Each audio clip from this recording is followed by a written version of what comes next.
Good evening, everyone. I'm not particularly happy this evening. I'm here to air my mind. Good evening, everyone. For those of you who don't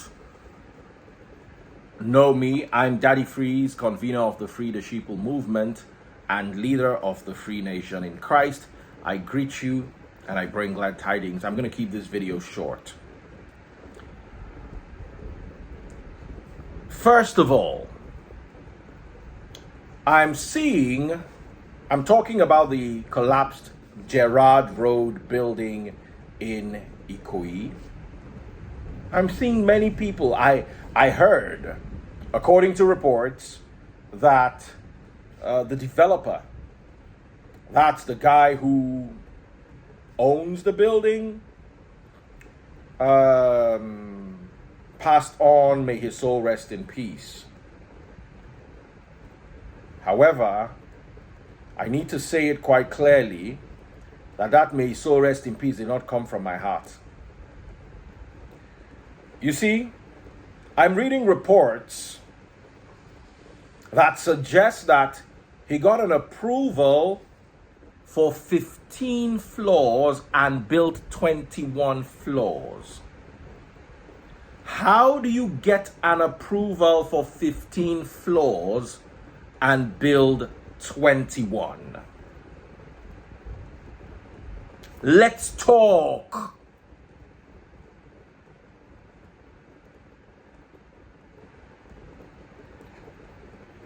I also heard the government sealed off the building a year ago. The building was sealed off a year ago, yet they continued. I read a letter earlier on, which I picked from Ubi Franklin's page, which I'm going to read to you again from the engineer.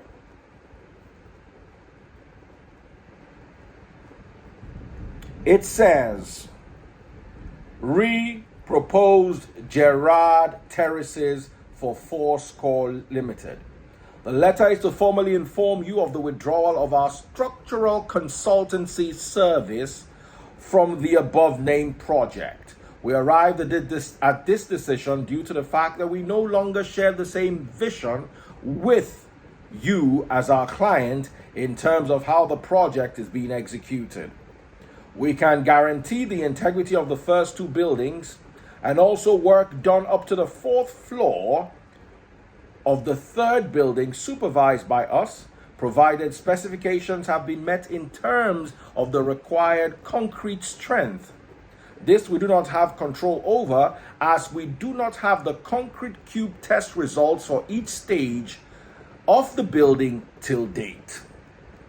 Also, kindly note that we are not taking responsibility for any other construction errors that may have occurred over time on the project. Furthermore, we request that our company's name and logos be removed from the project board and kindly notify all necessary approving authorities of our withdrawal from the project. We regret this decision and the lost opportunity to do business together. We look forward to future cooperation in other projects. And this was signed by Muritala Olawale, Managing Director, Prowess Engineering Limited. Project was called Luxury in the Sky, and the cheapest apartment in this 21 floor building was supposed to be 1.2 million US dollars. 1.2 million US dollars. A dollar today currently goes for about 565 naira, if I am correct. I stand corrected. At 565 naira, if you multiply that by $1,200,000, you're going to get 678 million naira for the cheapest flat. The most expensive flat was worth about $5 million. This is a whole lot of money. Let's be honest with ourselves. Let's stop telling each other lies. It is high time we as human beings stood up for the truth. It is absolutely unfair that we're mourning the rich guy who owned the project while nobody knows the number of bricklayers, little errand boys that carry pom-pom on their heads, poor innocent security guards, and those whose families don't have money running around in the building whose lives were lost. As usual, once again, the Eya belongs to the rich guy. Those who don't have money, once again, are thrown by the wayside and forgotten. You see, I made a statement and quite a few people came after me. And I'm going to read out my statement to you. I said, according to reports, he continued developing a property that the government sealed over a year ago. The engineer withdrew from the project, yet he continued building, and as a result, many lives were lost. Let's stop being emotional and sentimental. If he's culpable, his actions led to the loss of many innocent lives. Let's learn to hold each other accountable for actions instead of typing RIP on social media posts. I pray none of you lose your lives or loved ones as a result of substandard materials and second-rate practices. If your father was there employed to do a job and he went there as a supervisor or as an engineer and the building fell on his head, will you be sorry for the person who decided to continue a building that they were told to stop? The reason is because you have no connection with it. You're seeing it as them, not us. If you had a wife, if your wife was an engineer or an architect, and your wife left home and said, darling, pick the kids, I'm going to be late, my MD is at the project, I want to meet up with him, and the building collapses on your wife's head, and you're left alone to raise 3 children by yourselves, one of them is 8 months old, will you share the sympathy you're sharing with those typing on social media? I'm asking you today, you are quick to point to President Buhari, but you are sympathizing with the people who are much worse than our leaders. Listen, people make mistakes. Yes, people make mistakes that lead to the loss of lives. I understand. I'm not stupid. But if they told you to stop and you continue, that's not a mistake. That's a deliberate action. If your engineer is worried and your, what's the name of that one that resigned, is worried and they gave you permit to build 50, if they gave you permit to build 15 floors and you build 15 floors, anything can happen. Sometimes as a builder, when you turn your head, they will be, instead of mixing 15 bags of cement, they will mix 10. It happens. That's a mistake. You can't watch over every, but even if they gave you permit to build 15 and you build 16, we will still understand that, okay, you added 1 extra floor. You added 6 extra floors. 6 extra floors. Come on. Come on. How can you add 6 extra floors? Continue when you were warned to stop. This is greed, in my humble opinion. All I see is greed. The love of mammon, the worship of mammon. I want to know the church this guy goes to so I can even hold his pastor accountable. Because if his pastor cannot preach love, if you love your neighbor as yourself, you will not build a building that will fall on their heads. So you sell a building $1.2 million each so that the people can buy and go and, in the night when they are sleeping, small wind, small rain like this, the whole building will fall for their head. And then everybody's typing RIP. RI what? Let me tell you something, as far as I'm concerned. If the developer was in that building and that same developer continued despite government warning, continued despite structural warning, continued despite building extra floors that he did not get permit from, and the building fell on him, is nothing but the wrath of God. If you ask me, in my humble opinion, all I see is the hand of God. God waited for him to come inside. You see, those who make mistakes, their building, they fall for their back. The ones who deliberately do waiting God tell us as human beings not to do. How is it not? Ask yourself, why didn't the building fall 3 hours before? Why didn't the building fall as this rain they fall this night now? Why did the building not fall now? Why did it have to fall when he was inside it?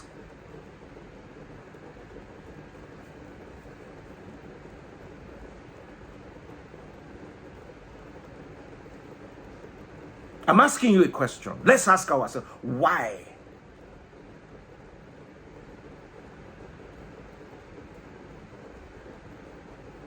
Everything in Nigeria is wealth, wealth, wealth. Your pastors climb the pulpit and they preach this wealth. Meanwhile, they don't have any wealth if you are not giving to them. They take the wealth from you by manipulating you. Ask yourselves.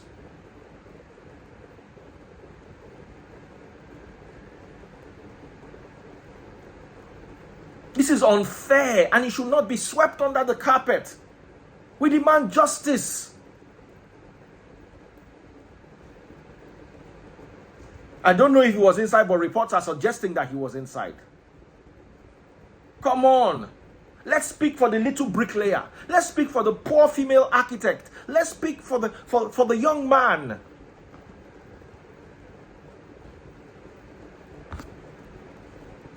Who went there this morning to earn a daily bread. Let's speak for the driver who followed his oga into the building. Let's speak for the policeman who was escort. Let's speak for those who went to do their work there and knew nothing about the building. Those are the innocent lives.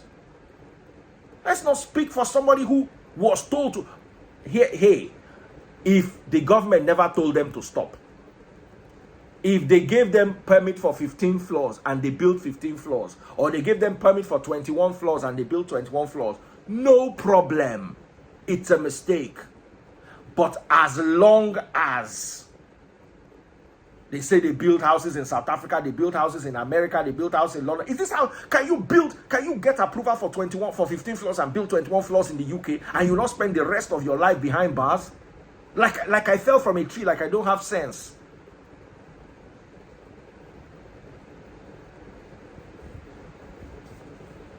Everybody in Nigeria has to be a real estate agent. Everybody has to develop property. Let's be telling ourselves the truth. Come on. There's one word for what happened today, and that word is greed.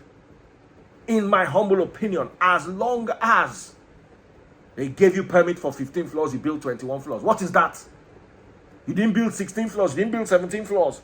You built 21 from 15. You built an extra house, 6 floors. They told you to stop building. You went and continued building. There's no other word.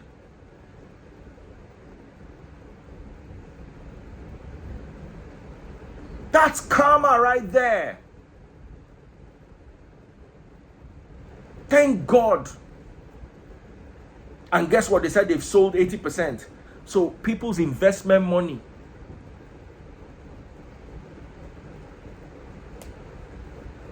Don't worry. Don't worry. As tomorrow's day breaks, more information will be coming to us. Dear Governor Sanwo-Olu, please mention the governor in this live. Dear Governor Sanwo-Olu, I respect you and I know you are a good leader. Please, we want to know what happened here. We need you on top of this.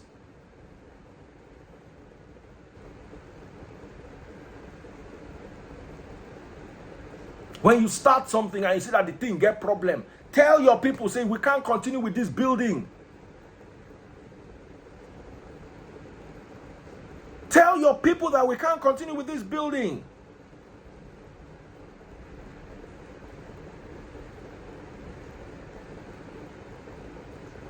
It's as simple as that. Talk. I'm sorry. We made a mistake here, made a mistake there. They will shout at you, they will drag you. Or what you see, if the money is lost, the money is lost. You can show them the building. The building is here, but I can't let you move in. Everybody will carry some of the load. And Nigeria too. We need to do better. One of the reasons why these people cut corners, one of the reasons why they collect permit for 15 floors and build 21 is because of the heavy and unnecessary taxation. Heavy and unnecessary. Any small thing like this, government want to milk you. So the government tries to milk you. Then what you do is you transfer the milking to your clients. And then so that you can make money, because you yourself are not blameless. You yourself can be very greedy. You will also now use substandard materials just to cover everything.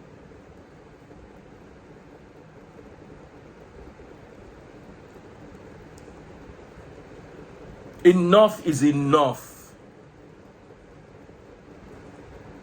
Enough is enough.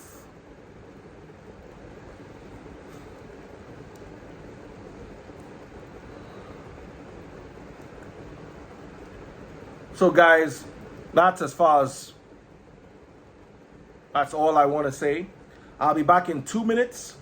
When I come back, I'll be talking about Obi Kubana and the EFCC case. I'm going to come right back in about 5 minutes. So guys, I'll be back.